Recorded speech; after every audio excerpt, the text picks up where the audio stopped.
Hi guys, this is your girl Wakeji Kamore and welcome to Reflections by Wakeji Kamore.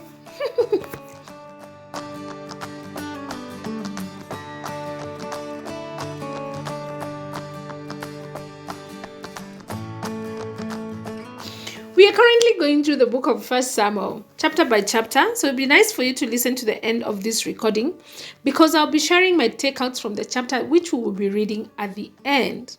Also, remember to subscribe, to share this with someone else, and to click the notification bell so that you never miss any new recording. Again, we're in the book of First Samuel in chapter 17, and because this chapter is so long, we've been covering it in parts, and today we're in the second part, which is the last part, where I'll be reading from verse 31 all the way to the end. I read from the NLT version or the New Living Translation, and if that changes, I will let you guys know, and then I'll be sharing my lessons at the end, so kindly follow through to the end of the story. Again, this is the most favorite story of this of this whole book of First Samuel. This is the space where David kills Goliath, and at this point we have seen David has come to the battlefield. He has seen this Goliath guy who keeps taunting the Israel army and insulting their God. And he's gotten angry, and now he's asking questions. So what will happen to the guy who kills this? And that question has gotten to Saul, and so Saul has said, bring David to me. Let's have a conversation. So that's where we are at. That's where we are picking up this story from. So chapter 32, it says, don't worry about the Philistines. David told Saul, I'll go fight him. Saul was like, what is this guy talking about? Don't be ridiculous, Saul replied. There is no way you can fight these Philistines and possibly win. You're only a boy, and he's been a man of war since his youth. But David persisted. I have been taking care of my father's sheep and goats, he said. When a lion or a bear comes to steal a lamb from the flock, I go after it with a club and rescue the lamb from its mouth. If the animal turns on me, I catch it by the jaw and club it to death. I have done this to both lions and bears, and I will do it to this pagan Philistine too, for he has defiled the armies of the living God.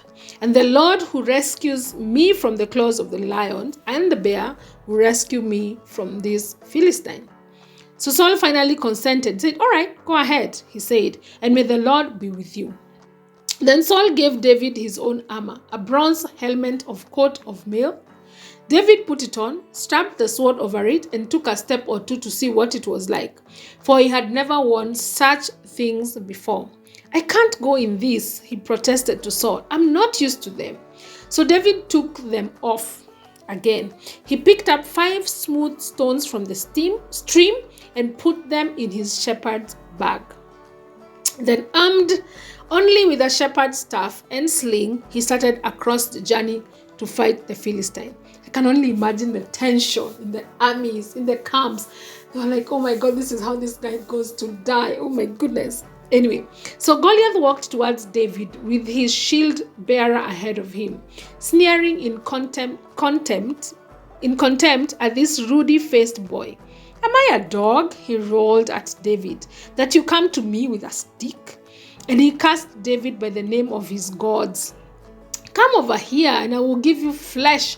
I'll give your flesh to the birds and the wild animals, Goliath yelled. David replied to the Philistine, you come to me with sword, spear and javelin, but I come to you in the name of the Lord heaven's armies, the Lord God of armies of Israel, whom you have defiled.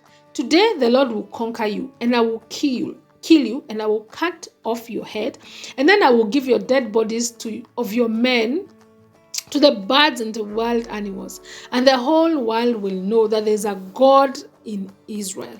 And everybody assembled here will know that the Lord rescues his people, but not with a sword and a spear, that this is the Lord's battle, and he will give you to us. As Goliath moved closer to attack, David quickly ran out to meet him. Huyu anatembea polepole. David hata anakimbia, anaenda kwa huyu msee, kwa huyu giant. Reaching into his shepherd's bag and taking out a stone, he hurled it with a sling and hit the Philistine in the forehead. The stone sank in, and Goliath stumbled and fell face down on the ground. So David, sorry guys. So David triumphed over the Philistine with only a sling and a stone, for he had no sword. Then David ran over and pulled Goliath's sword from his sheath, and David used it to kill him and cut off his head. Oh my goodness, this is amazing.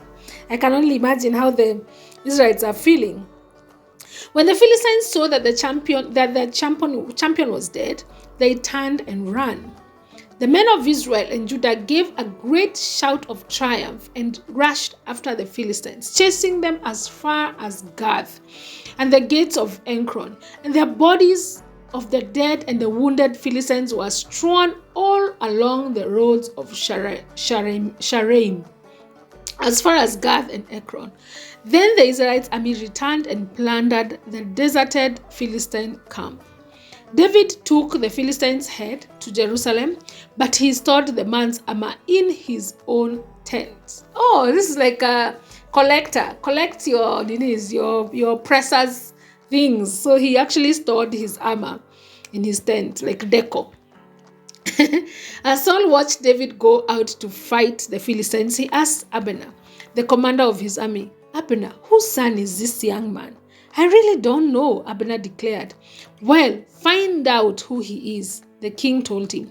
As soon as David returned from killing Goliath, Abner brought him to Saul with the Philistine's head still in his hand. "Tell me about your father, young man," Saul said.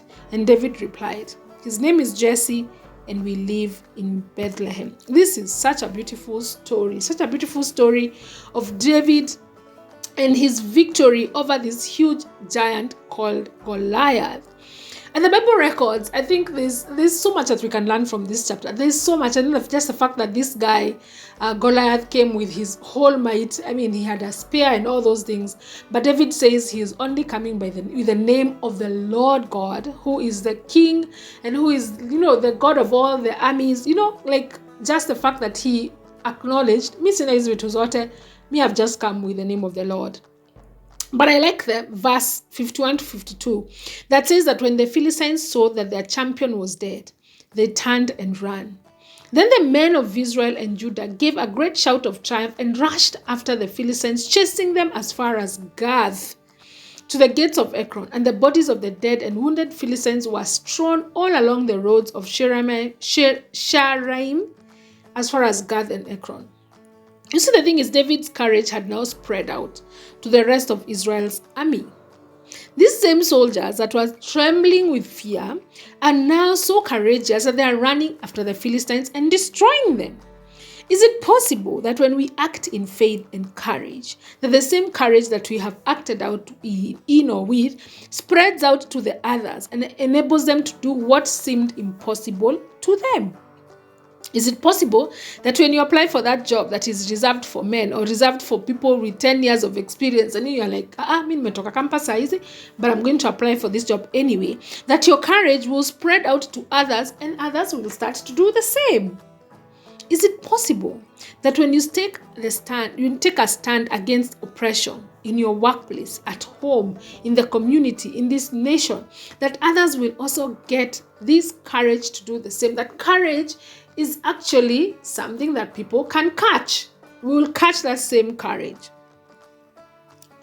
When you do the very thing that seems impossible for others, that courage spreads.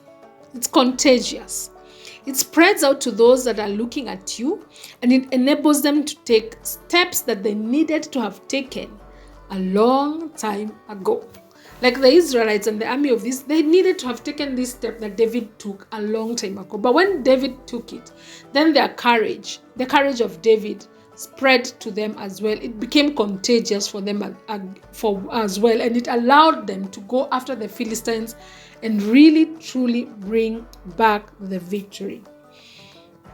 This is your girl, Wakeji Kamore, and this has been Reflections by Wakeji Kamore. See you tomorrow.